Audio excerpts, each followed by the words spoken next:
Hello అందరికీ నమస్కారం. మార్కాపురం జిల్లాలో శ్రీశైలం. మొదటి నుంచి కర్నూలు జిల్లాలో ఉన్న శ్రీశైలంను తాజాగా మార్కాపురం జిల్లాలో అంటున్నారు. రాయలసీమలో ప్రధాన ఆలయాల్లో అయినటువంటిది శ్రీశైలం కూడా ఒకటి. అందులో ఉమ్మడి కర్నూలు జిల్లాలో ఇప్పుడు ప్రజెంట్ ఉన్న నంద్యాల జిల్లాలో శ్రీశైలం ఒక ముఖ్య దేవస్థానం. ఇంతటి దేవస్థానము ప్రకాశం జిల్లాలో ప్రజెంట్ ఇప్పుడు మార్కాపురం జిల్లాలో ఎలా కలుపుతారని కొందరు ప్రశ్నిస్తున్నారు. ఇది ఇలాగే జరిగితే రాయలసీమలో కొంత భూభాగాన్ని ఆంధ్రాలో కలిపినట్టే.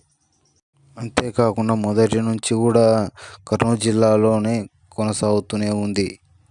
అయినప్పటికీ ఇలా కొందరు రాజకీయ నాయకులు చేయడం మరీ దుర్మార్గం.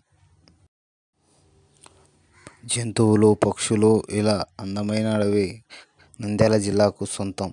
ఎందుకంటే దట్టమైన అడవి ప్రాంతం చాలా ఉంది కాబట్టి ఇక్కడ పర్యాటకులు ఎప్పుడూ కూడా సందర్శిస్తూ ఉంటారు.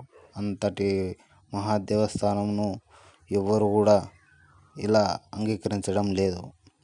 ఇది రాజకీయాల స్వార్థం కోసమనే చాలామంది అంటున్నారు. ఇలాగనే జరిగితే రాయలసీమలో మరో ఉద్యమం ప్రారంభం కావచ్చు. ఎందుకంటే ఈ జిల్లాకు ఏ ప్రాంతానికి చెందిన ఆ జిల్లాలోనే ఉంటే మేలు అనేది సగటు సామాన్యుడి ఆలోచనగా ఉంటుంది. సో మొత్తానికి శ్రీశైల దేవస్థానం నంద్యాల జిల్లాలోనే ఉంచితే మంచిదని రాయలసీమ వాసులు పేర్కొంటున్నారు. సో దీనిపై ప్రభుత్వం ఆలోచించి నిర్ణయం తీసుకోవాలి. ప్రాంతాల మధ్య చిచ్చు పెట్టొద్దని ప్రజలు కోరుకుంటున్నారు. మీరేమనుకుంటున్నారో కామెంట్ చేయండి.